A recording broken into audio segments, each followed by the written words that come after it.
my clock. So I think we can go ahead and get started, and people will keep rolling in, I'm sure, coming from their previous Zoom or from clinic, wherever you guys are coming. We just appreciate that you're here and want to welcome you all to the Women's Wellbeing Lecture Series, and funded by the Rosemary Bowes PhD Women's Mental Health Fund.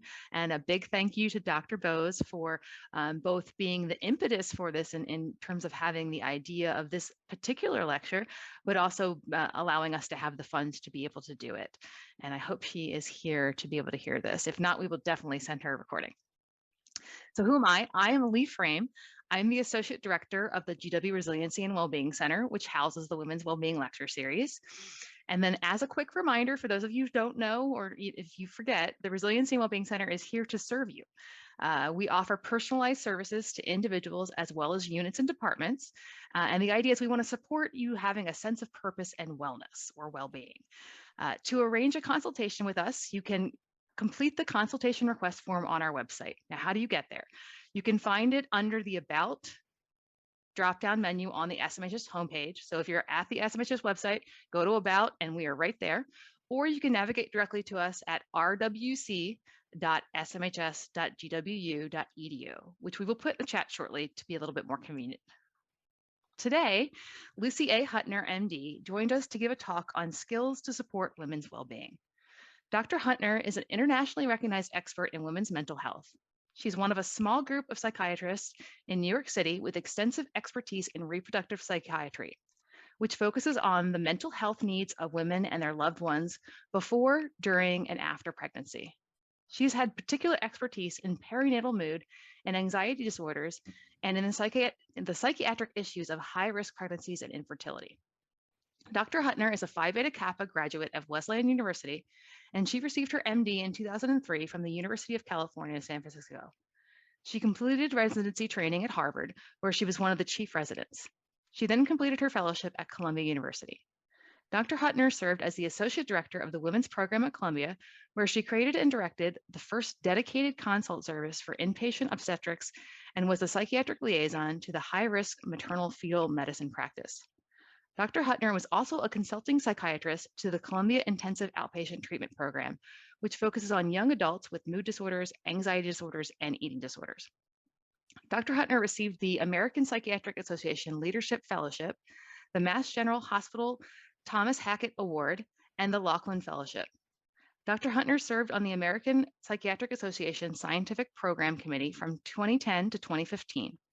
In 2016, she was inducted into the highly selective American College of Psychiatrists, which has a total membership of fewer than 1,000 psychiatrists nationwide.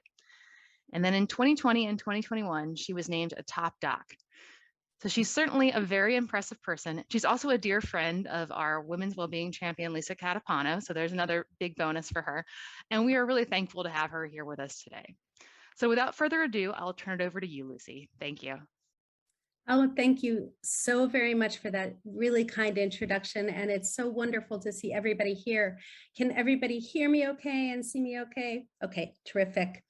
It's a really lovely day here in New York, and it's just so nice to see you all. I'm delighted to be here to give this lecture. And just a couple of disclosures before I get started. I am the co-founder and advisor of one pregnancy-related startup, which is called Phoebe. I'm also a consultant and strategic advisor to a second startup, which is called Gemma. And I was the lead editor for the American Psychiatric Association's textbook of women's reproductive mental health that Lisa was also an editor for, and I do collect royalties for that. So I wanted to talk a little bit today about one of my absolute favorite topics, which is, and I heard it was sort of a favorite topic of this lecture series too, so I'm so excited about it. It's really, all of us, I think, if we just pull back a second, and I'm not sure I can see everybody in this audience, but if we could all raise our hands or click something, if you have either known or cared for a woman who may have mood symptoms either before, during, or after pregnancy or anywhere else along the reproductive lifespan, right? Would we all say that's a fairly common scenario, right? And luckily, there's been much more in our academic understanding in the last decade, as well as sort of more of a public understanding in the last decade or so about the importance of understanding mood disorders as they affect women throughout the reproductive lifespan, particularly in preconception, pregnancy, and postpartum. But something that is less recognized. I'm not going to go into some of the details around caring for mood disorders in this period of time. What I'm going to focus on a little bit more is a little bit of the approach.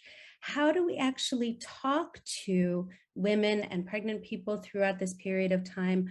What are some of the pieces that we would start to think about in our clinical interaction?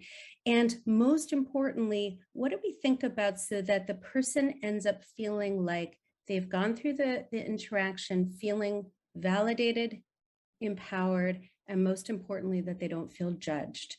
And this is a really subtle point, but I think it's a little bit, so I'm going to be talking today a little bit less about the content of what we think about in women's mental health and think a little bit more of the process of the conversation itself. So this is a case example I just thought I would start with. RS is a 34-year-old woman. She is G1, P1. She is newly postpartum for 6 weeks. And she presents to her psychiatrist and she's reporting depressed mood. She has some ruminations with intermittent intrusive thoughts about any concerns about health of her baby. And of course, difficulty with sleep. And she doesn't appear to have acute safety concerns with either suicidal ideation, homicidal ideation, or psychotic symptoms. Who has ever cared for a patient who sounds almost exactly like this? Right? Very, very classic scenario. And one of the reasons why is because we know that postpartum depression it tends to come on in the first 4 to 6 weeks postpartum. And if we read a little bit about what she says, so again, if we put on our process hat and we listen carefully to what she says, it's been a lot, and I'm going to paraphrase here, it's been much, much harder than I thought it would be, a lot harder than I ever thought it would be. Getting caught up in how hard it was to breastfeed, which was also a lot harder than I thought it would be, not getting any sleep, trying to heal from the C-section. And then, of course, I have to start thinking about going back to work, and I don't feel ready, not at all.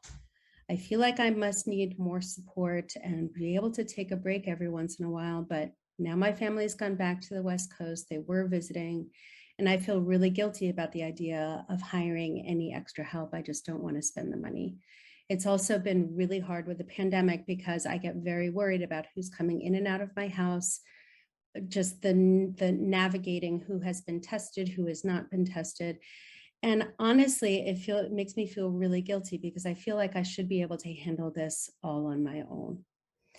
And I will hope to open up this to discussion and questions at the end.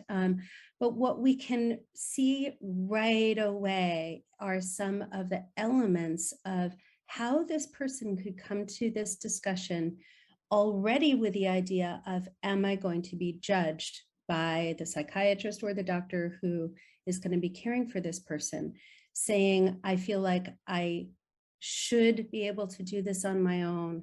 I feel like I shouldn't need the support, even though I do. I feel like I should be handling recovering, going back to work, trying to breastfeed, sleep deprivation, and I should be okay with it all, and I'm not. And it's been a lot harder than I thought. And then she goes on to say, but it makes me feel really terrible about myself because I feel like I'm already not being a good parent.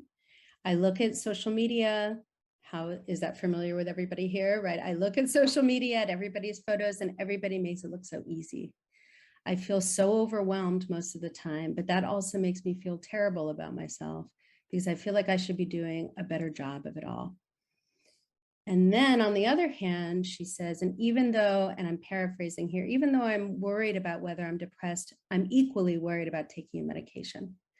I'm worried that I'm going to harm my baby in some way by the medication going through the breast milk. I feel like I should just deal with the symptoms on my own. I would rather suffer than do anything that might possibly harm my baby. So this is a really classic scenario that we as reproductive psychiatrists, I see Dr. Catapano here, we as reproductive psychiatrists see very, very commonly. And you can see that the process of this conversation, the process of this discussion is already leading itself to a bit of a bind. You can hear the bind that she's in, right? Feeling like she should be handling this all on her own. She should be a perfect mother. She already feels terrible about herself, so she's having a lot of guilt and self-blame. And then she's worried, though, this sort of bind that we deal with all the time with our patients, which is, I'm worried I might be depressed, but on the other hand, I'm really worried about doing anything about it because I'm afraid of the consequences of taking a medication. These are classic situations that we see in the postpartum period. And again, what I really want to emphasize is we can already see that her guilt and self-blame is opening up the door to feeling judging of herself.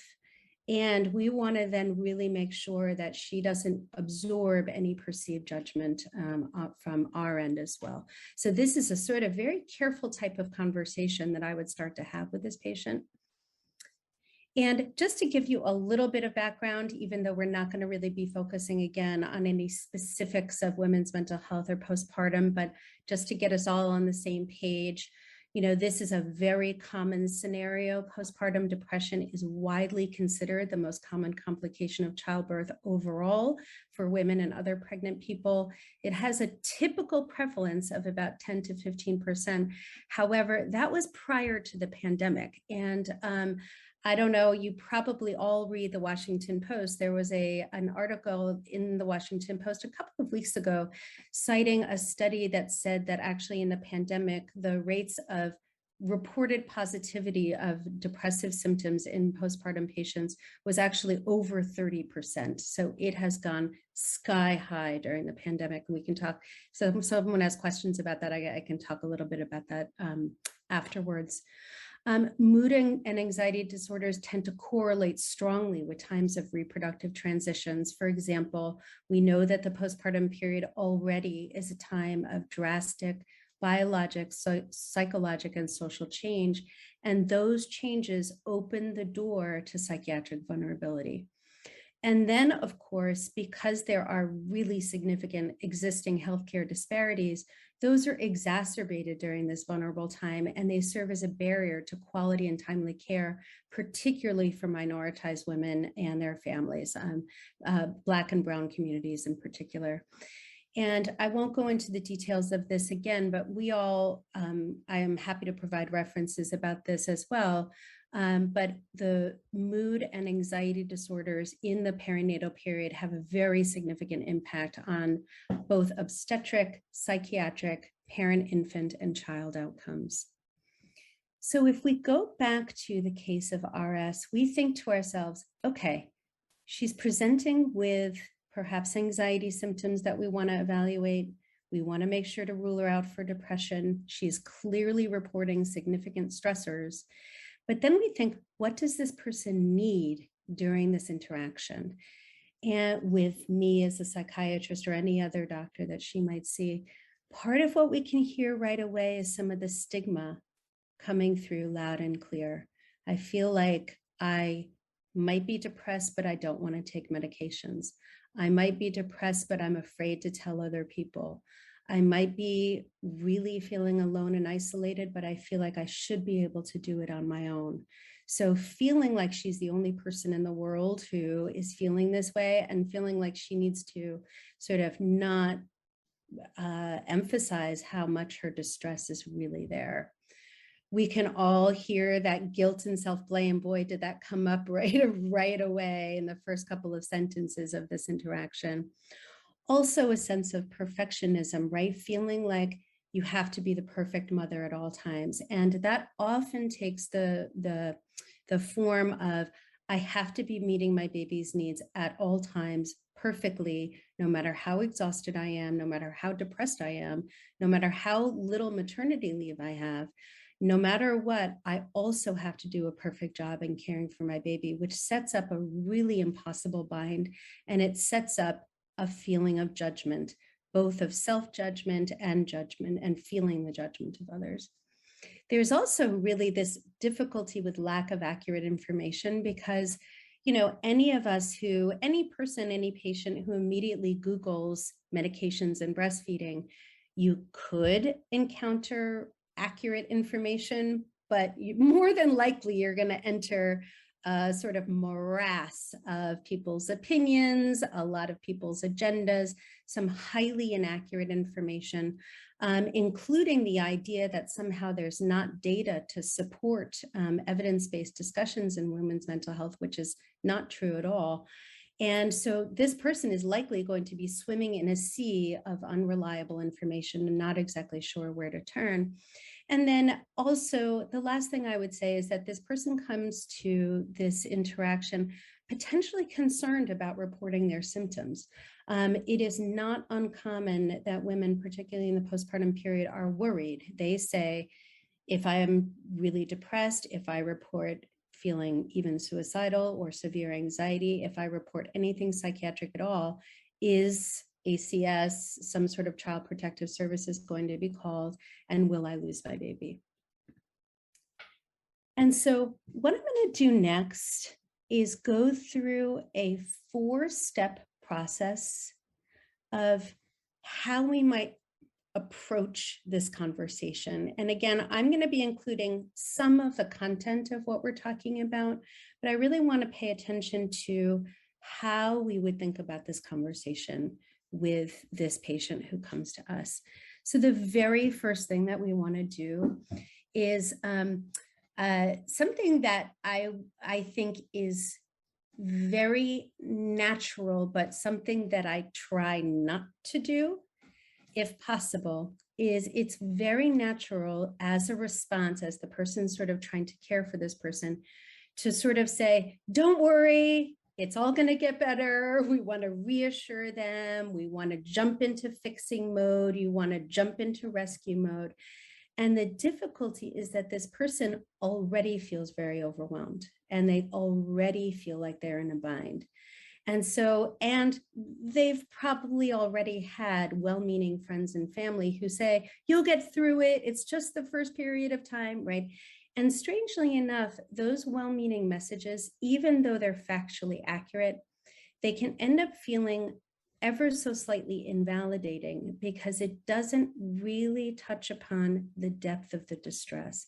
And so one of the very first things I do, really honestly, as a psychotherapist and as a women's mental health specialist, really what I do almost every single time as step one is I try to validate the truth of their experience.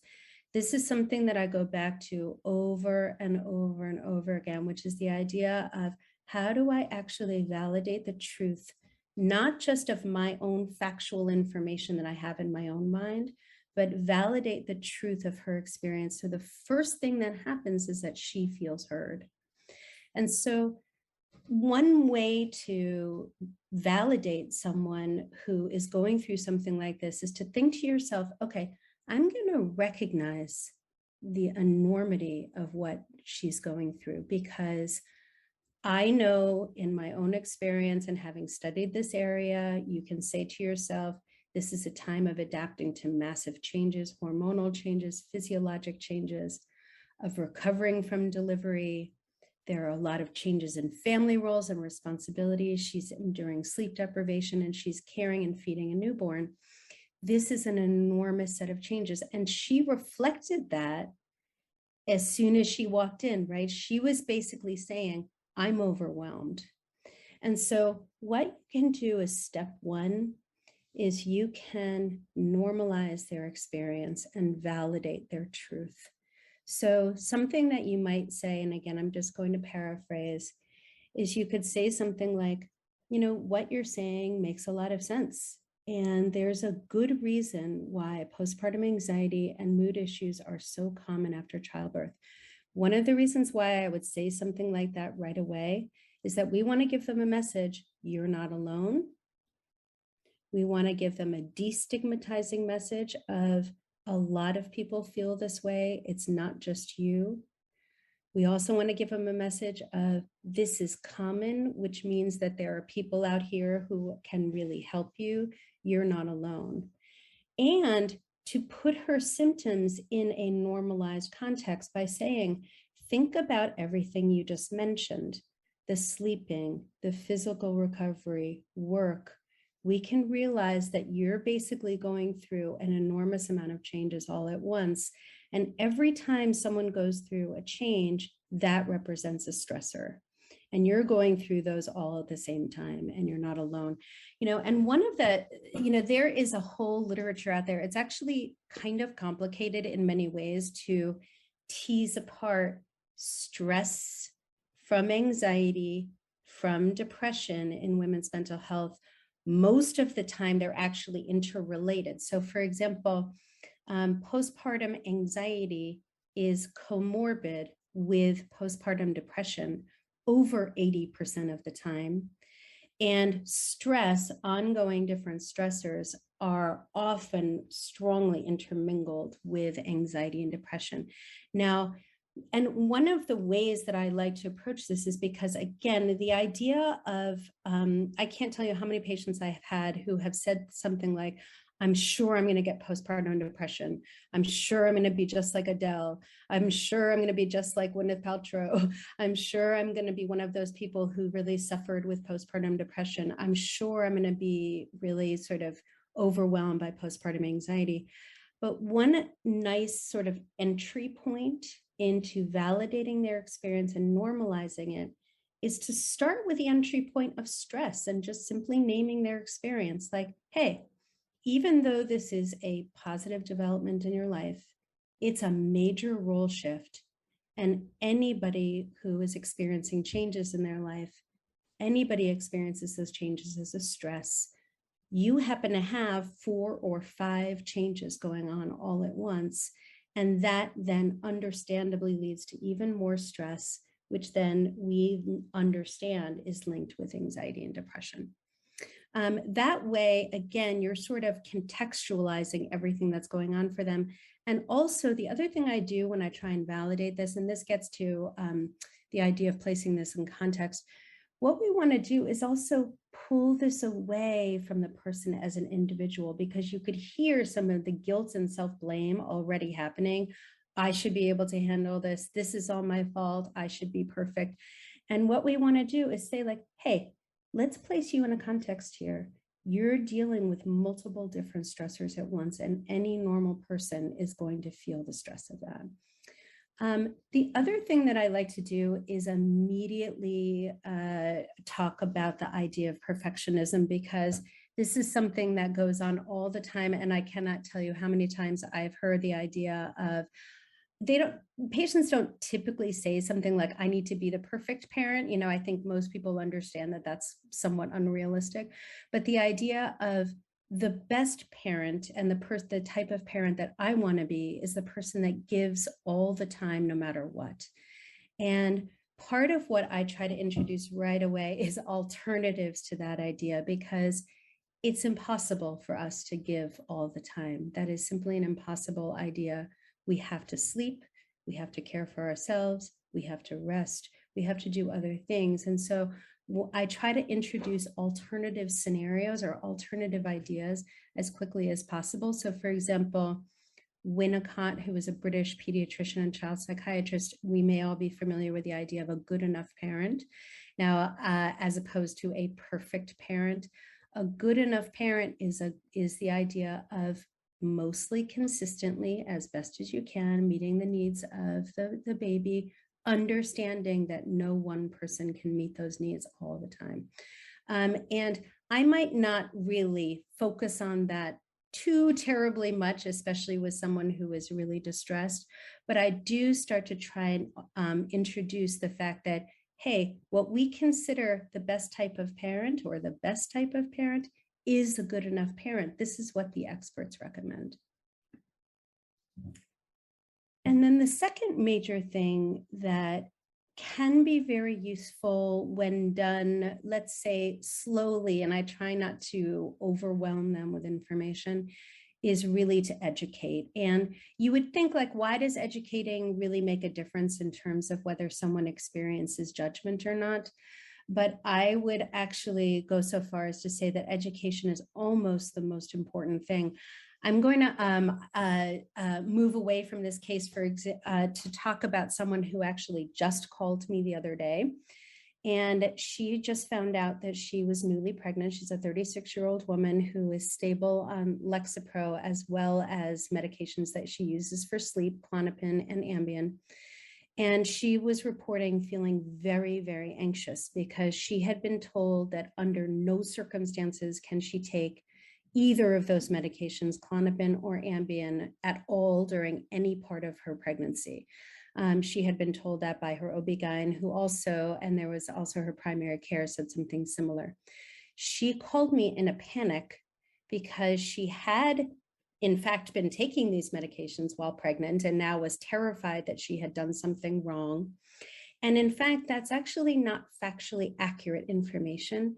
And when in the consultation phone call, again, I had just been speaking with her for about 15, 20 minutes, just the idea that it doesn't need to be a black and white situation, that actually having a proper understanding of the way these medications work and the fact that this is evidence-based, this is not just one person's opinion versus another, that there is robust evidence to talk about this. What I heard her say at the end was, I cannot tell you how relieved I know there is to know that there are solutions. And hear that little moment of self-efficacy. That's what we're reaching for. That's what we're reaching for, is the moment that someone understands that they have the belief that they can not be controlled by their symptoms and feel like they're in an unending panic attack, but also feel like there are solutions. Because the other thing I'll say about stress and anxiety, particularly when it comes to women's mental health and pregnancy, again, there's often this bind, and this is why how we talk to our patients is so important. There's this bind because people feel like, well, I can't take anything for the stress because I was just told I can never take Klonopin under any circumstances, and I can never have Ambien pass my lips, and none of this can ever occur. But I'm also really worried because I read on the internet that stress is terrible for my pregnancy, and now I'm going to have terrible outcomes. And now I'm going to feel very guilty about that because I shouldn't be anxious, right? So people get really caught up in a bind, and part of our job is to provide them with enough evidence-based data so that then you can start to have a moment of self-efficacy, and they can say, oh, wait a minute, this is not black and white.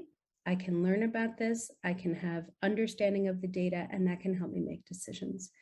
So what we want to do is I typically, with someone who's this overwhelmed, I would typically say something like, hey, let's talk a little bit about the facts and see if we can get some data here.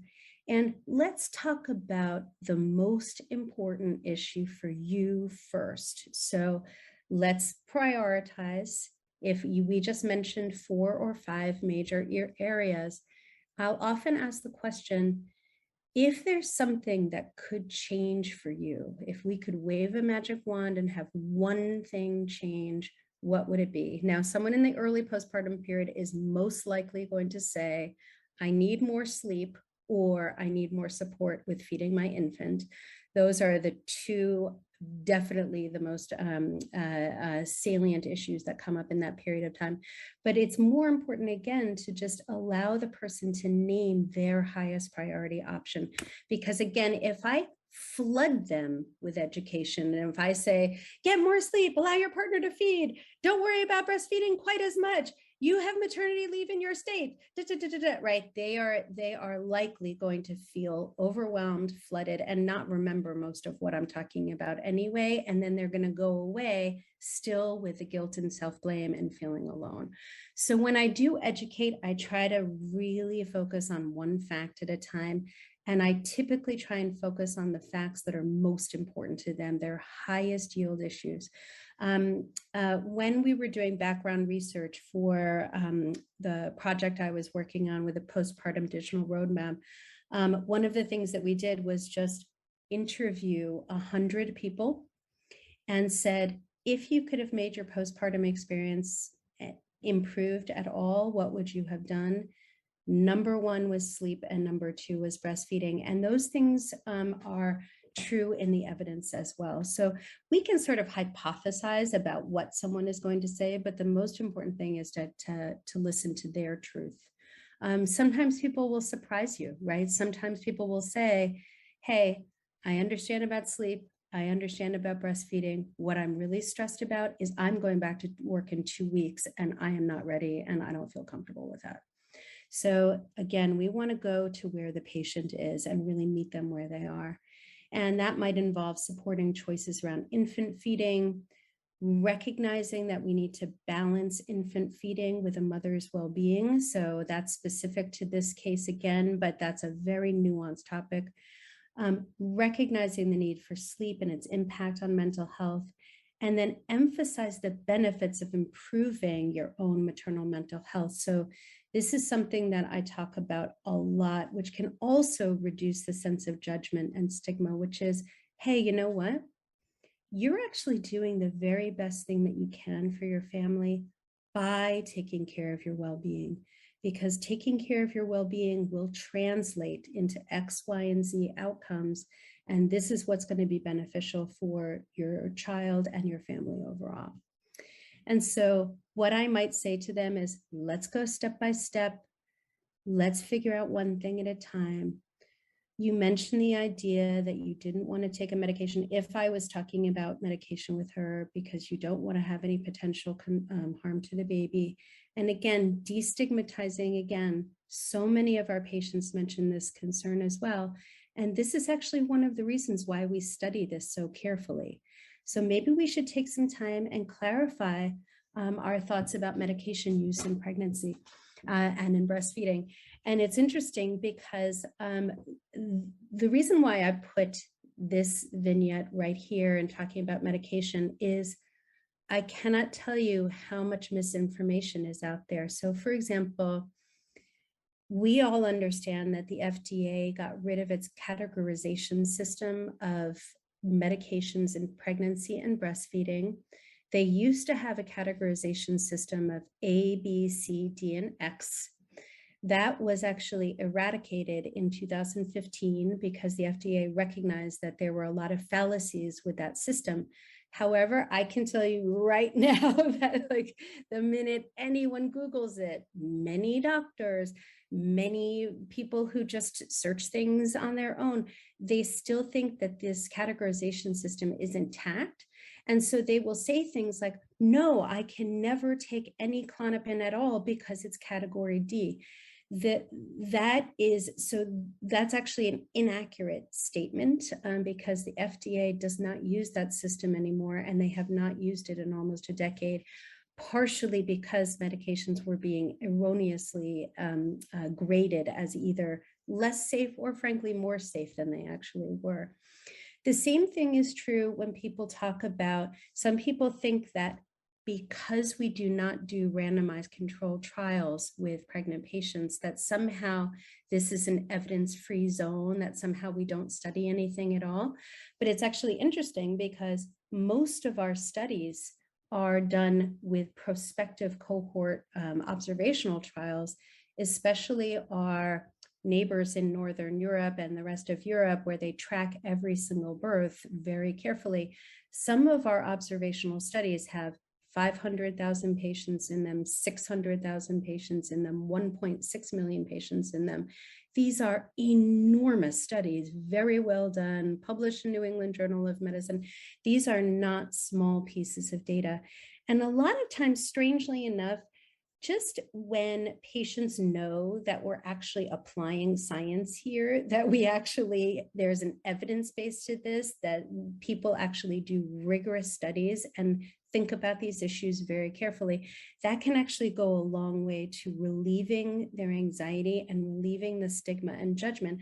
Because underneath that idea, and this is why I feel I'm very committed to women's mental health as a field, why I participated so much in the National Curriculum Project and we wrote the textbook, is because when you decide that women's mental health is a field, that means we've decided as medical doctors that this is worthy of study. That means we've decided as medical doctors that that's worthy of scientific evidence. And that gives a message to our patients that their experience matters. And so one of the things that's always, I find people have been, like I take a quite evidence-based view when I talk to my patients, and I've always been surprised at how much they appreciate that. But I think one of the reasons why they appreciate that is that they know that we're taking them seriously. This is not sort of, oh, the patient is crying or they're upset or, right? We understand that we're applying rigor and diagnostic criteria and study resources and other things because we're actually listening to their experience. That can actually, strangely enough, have a strongly destigmatizing effect. The third thing that I do, I'll mention four ways that I approach this, but the third is making sure that I emphasize the context. Because what I mean by that is, I'm going to editorialize here, but rates of certain women's mental health issues like postpartum depression are disproportionately high in the United States as compared with other countries. If we take, for example, the issue of postpartum depression going way up in the pandemic, there is something structural going on, right? This is not that suddenly every single individual woman is having more problems than anybody else. One of the difficulties, so for example, I actually think the pandemic was a perfect example of the structural problems. We had many women threatened with the idea of giving birth alone when hospitals were on major shutdown. You have women, I cannot tell you how many patients I have had who really suffered under the idea that they were way too socially isolated. They did not have the level of social support that they needed. They did not have the level of feeding support that they needed. We cannot give birth in a vacuum. And I think that one of the, I think there's a lot of issues around trying to figure out why rates of depression went up so high in the pandemic. But these problems were there to begin with already in our society. And, and I try not to get too far down some sociologic thing. I'm a psychiatrist, I'm not a sociologist, but I do try to put their situation in a context. And I try to say, like, listen, you are not alone. It really feels, for example, like this is a you issue when it's not. So for example, even the rates of postpartum depression going up in the pandemic, we're told that we're supposed to do this all on our own. We're told that we're supposed to be super women, but the truth is nobody's meant to give birth alone. And then I try to go back to evidence-based again and say, for example, there's a good reason why the World Health Organization recommends 24-hour labor support during labor. That is a guideline that the World Health Organization promotes. So you're not alone in this. There's a structural context going on.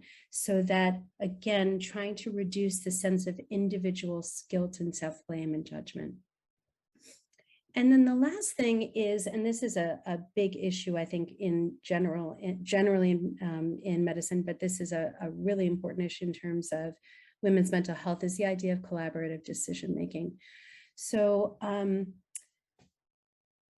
one of the things I will say about this is there are some special cases around collaborative decision-making that are, I think, quite specific to women's mental health. So for example, this is, when women are trying to make decisions, particularly, for example, about taking a medication, in either pregnancy or postpartum breastfeeding. One of the difficulties that comes up is that on the one hand, that patient is perfectly capable of understanding the statistics, right? They might say, yes, I understand that the risk of one outcome is 1 in 1,000, or yes, I understand that the risk of another outcome is 1 in 10. And yes, I understand that the risk of not treating my severe anxiety or depression, I understand that. However, this is not entirely an intellectual discussion at all. There are, because, and one of the issues around this it gets to the idea of relational ethics. A woman in this period of time, or any pregnant person at this period of time, is actually thinking of multiple different people's well-being at one time. They're thinking of the well-being of their baby. They're thinking of their own well-being. They're trying to figure out, hey, which one am I going to prioritize? Which one is going to sort of make, which one should make the difference? This particularly becomes very true during pregnancy with a developing fetus, where someone is saying, I'm really worried about the risks, and am I being selfish for taking care of my well-being? This comes up all the time, and it makes collaborative decision-making even more important. It's also why, now this is just, and I'm happy to talk about how I got to this point. This is just my own practice style. I will just go ahead and say this is my own practice style. After more than a decade of doing this, I have felt very strongly about, at the end of a consultation visit, it is my role to give a very clear set of recommendations, and with the idea of them going away not feeling judged or stigmatized, because I realized over time that if you present an intellectual set of data and say, hey, the risk of X is 1 in 10, the risk of Y is 1 in 100, and then you say, well, it's really up to you and it's your decision. Most of my patients don't respond well to that. Now, yes, it is their decision, right? They understand that they're autonomous human beings. They don't have to take our advice, right?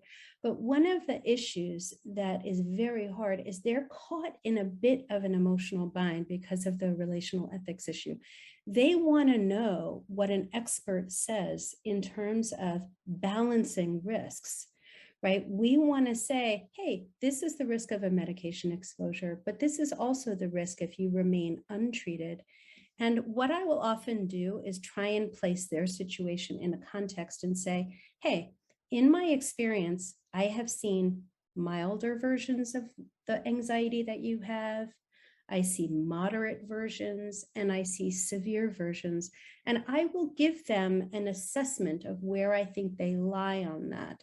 So for example, I will probably say, if someone comes to me with very mild anxiety, I will feel clear to say, I'll feel confident saying to them, you know what, actually compared to, what I would say is, you've had a few days of feeling like you're very overwhelmed, but you've also been, feeling actually quite capable and confident in the last couple of weeks. It sounded like there was an early struggle. It sounds like you've done an amazing job putting together coping mechanisms, putting together more support. I actually think that right now we might be okay. My recommendation would be a bit of a conservative watch and wait. Let's get a little bit more support. Let's do some cognitive reframing. And so to sort of give them a clear recommendation, rather than saying, well, you could take a little bit of Ativan if you want, right? That again, it introduces a bit too much ambiguity there. Again, I might say something like, one option is Ativan. However, right now, I might recommend holding off on that. You might feel differently, and I'm happy to talk through that conversation. But right now, we might consider holding off and seeing what you do with a little bit more time and a little bit more support. Because if I've listened carefully enough, I'm actually going to be matching. I'm going to be leading from behind and matching usually what this person is saying, what they want anyway. Most of the time, that person with fairly mild symptoms would have already said, I want to try and avoid a medication if I can. I just want to check in with you and make sure that you're not seeing something that I'm not seeing. However, someone on the other end of the spectrum, someone with really severe anxiety, they're having disabling panic attacks, they're not sleeping at all, their depression is starting to get a grip. That's someone where I would feel fairly comfortable saying something like, hey, you know what? These symptoms have really gotten a grip. And in my experience, this is a situation where medications tend to be a very good scaffold and a good safety net for this type of situation. I am really happy to talk through the pros and cons with you. And at the same time, I would have a very low threshold to do a medication in this context. Again, I want to preserve their autonomy. I want to preserve their independent decision-making. But at the same time, I want to frame the conversation so that they're very clear on what I am suggesting. And that way it can tend to reduce some guilt that people feel no matter what they're doing. Because say, for example, they do end up taking a medication, they can say to themselves, you know what, Dr. Hutner has seen these patients for over a decade and she felt like it was probably a good idea. I'm actually I am making the decision to go along with that advice. Again, this can sometimes have some nuance, of course, because we always want to fully support their autonomy. But again, I think that the idea of giving very, very clear recommendations is really important. So I see a bunch of items in the chat. I'm going to stop here for a moment. I don't know if I can actually see the chat. I'm on a Mac here. I don't know if I can actually see the chat. But I can handle the chat for you if you'd like. Okay, that would be wonderful. So at this point, it's mostly comments, which I actually love, that people were chit-chatting away. Oh, good. But I haven't actually seen them, so I'm excited. Yeah, so people were interacting, which I love. So, but if you have questions, please do put them in the chat, or we're a small enough group that we can unmute if people would like to do that. I just ask that you raise your hand so we can have a little bit of order. Lisa, you want to go ahead? Sure.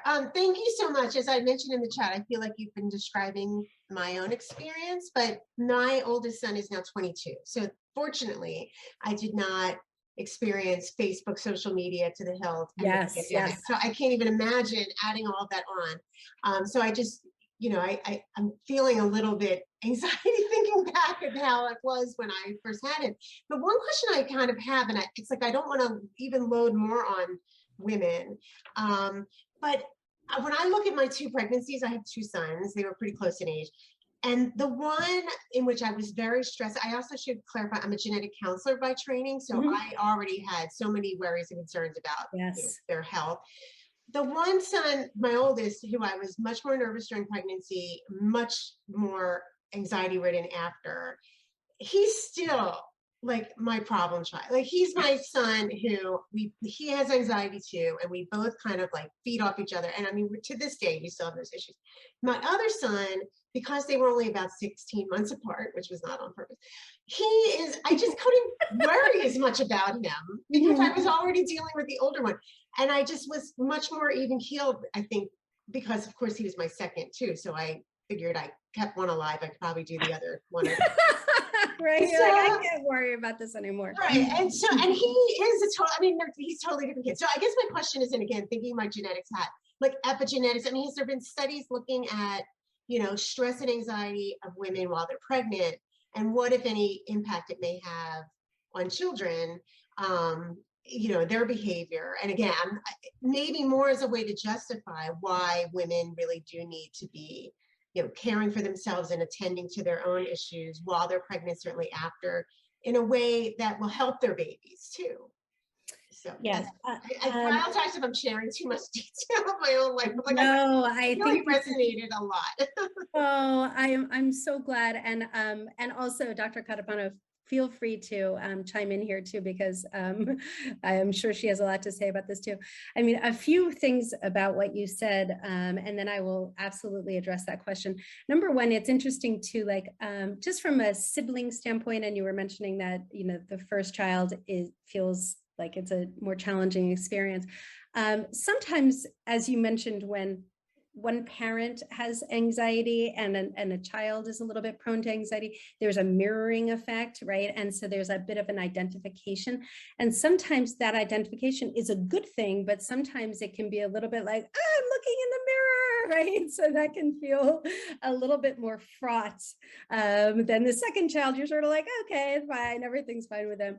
I think the other thing I would say is, yes, I mean, social media, boy, oh boy, there's a topic for a whole nother day, but I'll just,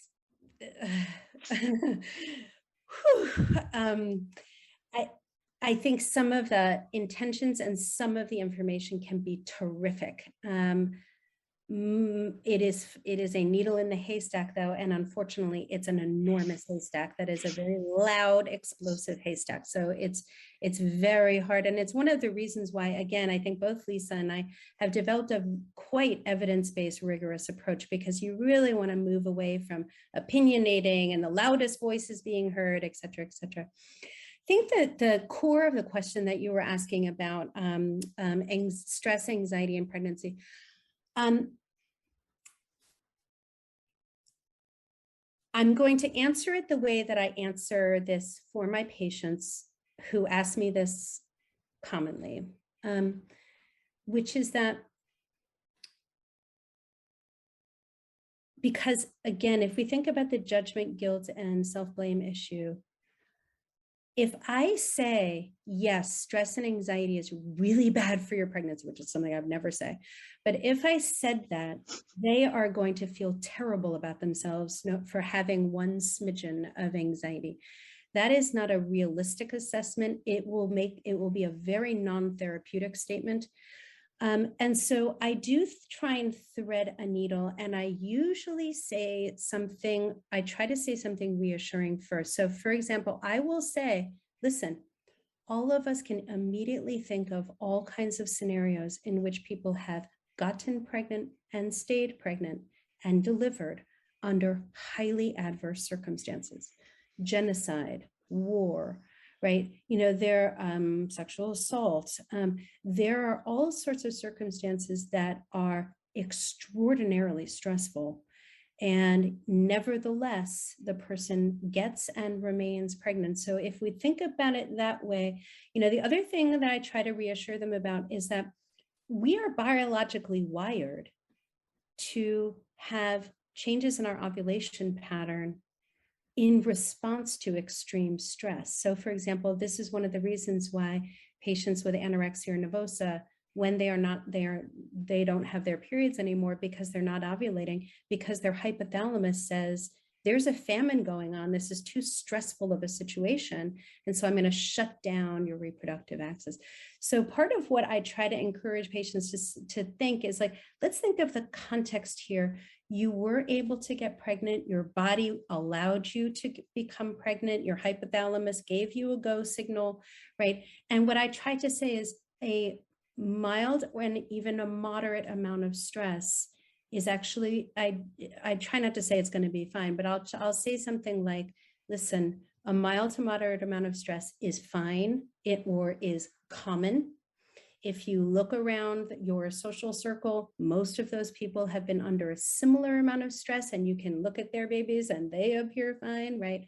Some of the data, even though the data can be relevant, that's not always clinically relevant. So for example, really significant anxiety has been shown to increase the rates of prematurity, but that's by like a few days, right? So the baby is born at 39 weeks and 4 days instead of 40 weeks and 1 day. Is this super clinically relevant? Not really. So while it is, and the one last thing on the reassuring end I will say is that actually it's thought that not all stress is by nature pathological. So for example, it's actually shown that a mild to even perhaps a moderate amount of stress actually doesn't negatively impact birth outcomes at all. For example, it actually speeds the maturation of lung tissue late in pregnancy and gets actually the baby more ready for delivery to begin with. So there's some level of stress and adaptation that goes on. What we want to avoid, if we can, are the severe stressors. And we all understand intuitively what severe stressors are. That's a whole sort of different type of category. But what I try and say is, to your point, I try and say, listen, I'm not going to say that stress and anxiety is a wonderful thing. but I don't want you to worry about worrying either. And so what we want to do is really focus on your well-being. You're allowed to focus on your well-being. You're allowed to take time for yourself. You're allowed to focus on your mental health. You're allowed to do those things. And in fact, optimizing your own mental health will never have any downsides, and it'll only have upside. Lisa, Dr. Catapano, I'm curious if you have anything else to add to that, or if there are any more questions specifically about that. Sure. I have conversations like this a lot. One related angle to the way that you presented it is to say, as is your default, you are interpreting the situation as that it's your fault, right? That like you were anxious and so you made your child anxious. At least as likely is that you have a biological predisposition to anxiety and you have passed that on to your child. And that's a good thing, right? Because if you give birth to and raise an anxious child, you having anxiety and having worked to understand and manage your anxiety makes you a better parent to that child. Kids who are anxious do better when they have an anxious mother who understands how this works and doesn't shame them or tell them to just stop doing it. Absolutely. I think that's incredibly important. And I was also just going to add a piece when you were talking about not being a perfect mother, and this is related to not just to motherhood, but to being a person in general, and certainly a woman, is usually if you say you don't have to be a perfect mother, you can be a good enough mother, what they hear is you're not good enough to be a perfect mother, so I'm giving you permission to be less than, which is disappointing and insulting and doesn't work. So having a more proactive explanation for why it is actually better not to be perfect. So one, on the cognitive level, perfection means not prioritizing, right? It means like you're perfect on all points. And so if you're talking about motherhood, if you're talking about partnership, if you're talking about your professional standing, the idea that you could be perfect in all the elements of your job or your marriage or your motherhood is unrealistic, and learning to prioritize is part of figuring out how to do those roles. And on the emotional side, being a perfect mother is not better for your kids, just like being a perfect wife is not better for your partner. I mean, in the short term, it's kind of nice that you like clean the whole house and are like, oh, sexually available, etc., right? But like the expectations that sets up are not healthy. And same in your job, right? Like being endlessly available to do everything all the time sets up expectations that are not helpful. So talking more proactively about why it is better not to be perfect, probably not in the first session when they're like completely overwhelmed, but eventually getting to that can be really helpful. Wonderful. Thank you both. We have a question from Lisa Bagby. And by the way, the non-Lisas can ask questions too. I had that same thought. I was like, gosh, the 3 questions are all Lisa's. So thank you for your talk. My name is Lisa Bagby. I am a faculty member in the newly developing occupational therapy program. So Perfect. I have a couple of things. One, thinking, I'm always thinking like, how can students collaborate in other places where OT is typically not found, and thinking about occupational therapy and how much we look at and work with patients based upon, or not just patients, people in general who aren't patients, about roles, routines, functions, their identity, and how that plays a role in how they participate in everyday occupations. And thinking about, you gave the scenario of around like your identity changes overnight. I saw something in the comments about that. Like you have a child and then all of a sudden your identity is a mother. And a lot of times, things that I've even witnessed with friends and working with people is that they lose sight of the meaningful occupations in their life that don't have to do with caring for and keeping alive this tiny being. So just thinking about how OT could really partner in ways to establish routines or structures within a mother's new identity or new reality, and and finding ways to find meaning in the things that they enjoy, but recognizing that it might look a little different. So that's one thing. And then the other thing is really more personal and thinking about, as a Black woman, and knowing the maternal child health disparity with race, and knowing what I know about, health and stress related to pregnancy, and like, what do you say to people like me who know about those things, who do have concern about what I look like going into a physician's office or an OBGYN or whatever for maternal and child health care, and bias, and knowing that, the statistics are out there because of a reason. But then also like knowing that, like, how do you process that and help somebody come to terms with knowing that that's a thing? But then also thinking about the racial implications of stress outside of being a parent and how that impacts pregnancy and all of those things, like the interrelations and intersections there. Because I would like to eventually probably have a child, but I also think about, like, how does society look at me as a Black single woman who has a child without knowing anything about me? I mean, in DC it's different, but I lived in Nebraska till a year ago. Yeah. And so I was really reticent to even think about having a child because of the stigma of Black women and being single parents, not necessarily for myself, but as my child grows up, having to explain to them why someone is rude to me, or explain to them, different things, and having to educate them about the things that are like that they shouldn't have to know about or even witness. But I mean, I even grew up like having my mom is white, and people asked her where she got her children. And she gave birth to us. So just thinking about all those different, like, do you experience that in your practice, and I guess how do you address that? Yeah. I am so incredibly grateful to you to asking those questions, Lisa. And one thing I'll say right away when I address this is that anything I say will, of course, be blinded by my own white privilege. So I'm highly cognizant of that gap. So I approach this issue with humility. Boy, is there a huge mountain to climb, and the burden of that mountain falls on the medical profession. There is no doubt that there is an enormous amount of racism within medicine. It is deeply embedded within medicine, and it shows up all over the place. I mean, all of us, I made a reference to it earlier in the talk, but for example, the United States has the highest rate of maternal mortality in the developed world, and that disproportionately falls upon Black women.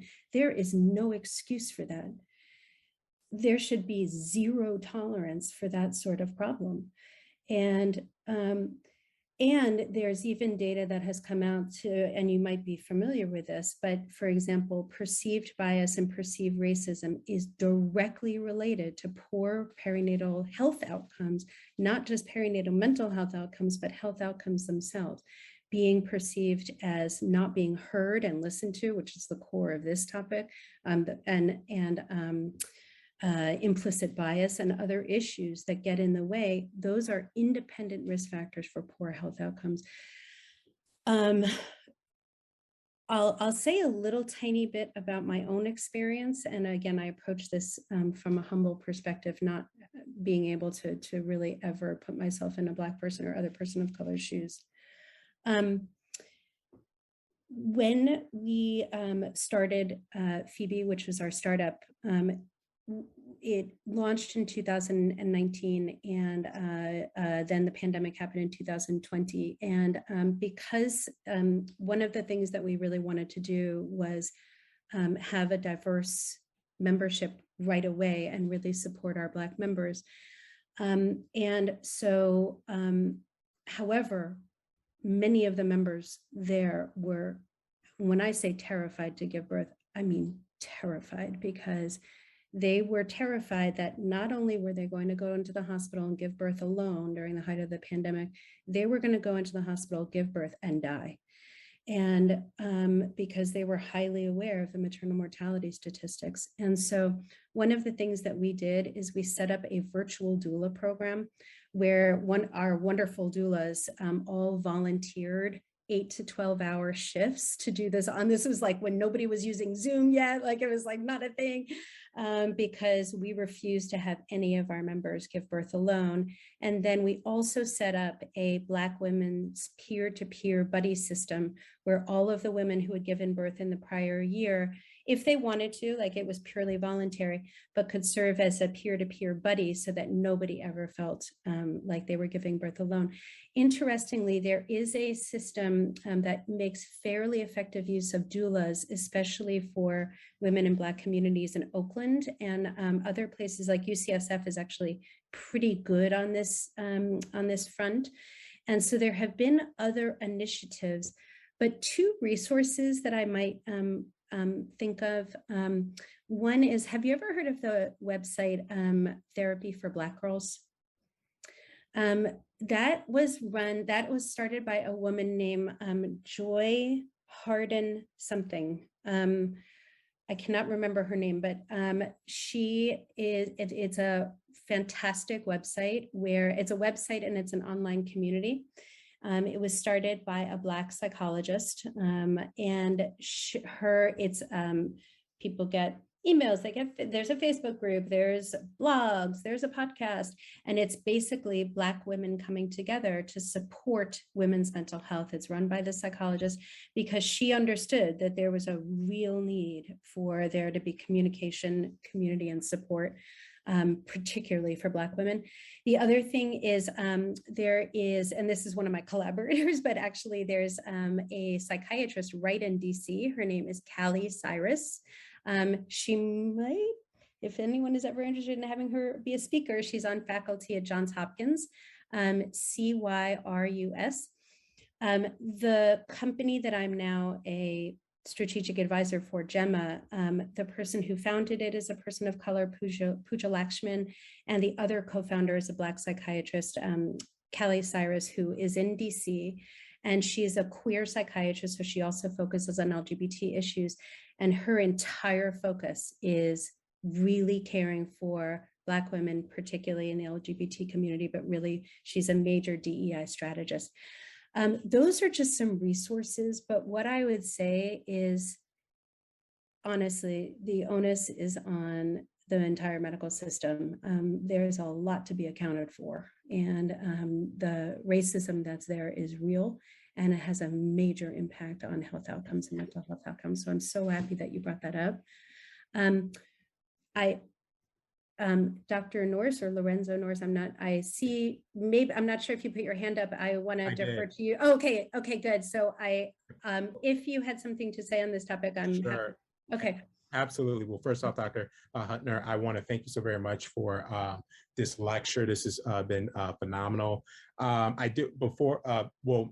couple of things. One, I want to acknowledge the contributions of Dr. Rosemary Bowes in regards to sponsoring this lecture series, as well as our Women's Wellbeing Initiative. So Dr. Bowes, as always, thank you so very much for this extremely, your generosity and productive conversation. Our Women's Wellbeing Champion, and Dr. Lisa Catapano, and I will fully, completely own that I have the pleasure of all these conversations you just heard. I literally would just walk into her office unannounced all the time and sit down and, hey, Lisa, all right, and she'll tell you, and he'll be like, Lorenzo, why don't you knock? I'm like, I don't care, I gotta talk. So I really have, I miss those conversations, but I used to get that all the time, and I was so greedy, and I got every bit of it. I want to thank all the folks from the Resiliency and Wellbeing Center, especially everybody, but our Associate Director, Dr. Lee Frame, as well as our Behavioral Health Director, Ms. Victoria Carrick-Taba, all the folks that put this together, and the rest of our team, Ms. Janet Rodriguez, Ms. Ashley Drapeau, and Ms. Ashley, Janet, and I said Victoria. Okay, great. So, and then the final thing is, I wanted to thank everybody who attended. This was a really great conversation. Thank you, all the people that contributed, all the L's, and those who put things into the chat. And I'm an L too, so I guess it's just L's. And then the last thing, I just wanted to make, just because I had to just comment on it. I thought that Lisa's comment, all of Lisa, but Ms. Bagby's comments in regards to single Black mothers raising kids. I can only speak from my perspective as a cisgender African-American male who was raised by a single African-American mother. But what I would say is that, and this can be its own conversation, I think it's so important that you raise this, but I think a lot of the key things that at least I saw my mother do were actually brought up here by our speaker. The first thing was information. Make sure you have accurate information about what to do, how to do it, whether it's childbirth, whether it's schooling. The next thing was support. It was absolutely a village. She did not try to do it alone. The other thing is collaboration. I love what Dr. Hutner said in regards to collaborative spirit. And so what my mom did, she would always look for those people in every area, but she looked for if they did it when nobody was looking.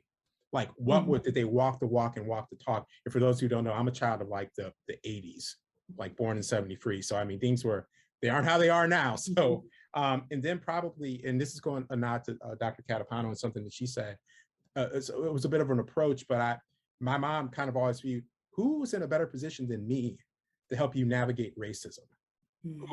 Who are you going to learn from when you don't get the promotion and things of that nature, or when you don't get this? I'm going to be in that position that you're going to be able to overcome adversity. So I still remember when my mother actually got passed up for a position in the VA, a big administrative position, and she said, well, you know what, we're going to keep on going on. And she did. And one of the things, and this I will share, one of the reasons why, for those who don't know, in terms of the Resiliency and Wellbeing Center, along with Lee, I direct the Resiliency and Wellbeing Center. And one of the reasons for me personally that I wanted to see one of our signature strengths be women's well-being was just off of my mother and the experience and watching what she went through and the pain, the crying, the this, but the accomplishments, all of it. And I feel like I'm a direct result of her in terms of her work. So this is, and obviously Dr. Bowes in her contribution, but this is something that I have a very personal vested interest in from my own upbringing. So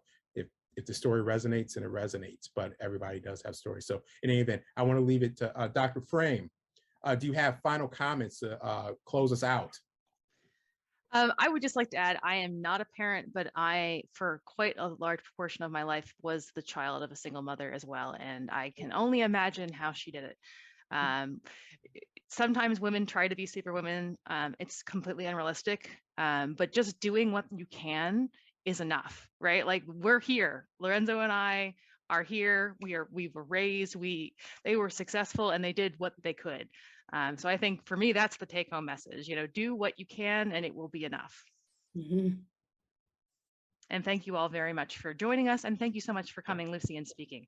Oh my gosh. Thank you so much. Thank you for having me. It was delightful. Thank you. Bye, it's everyone. Wonderful what you're doing down there. It's great. Absolutely. Come back anytime. Come back. Yeah. Yeah. So, come on, don't get me started, Lee. You know how I am. I do know how you are. I'd be thrilled. I'm a par. Yes, please. Bye. Bye, everyone. Bye.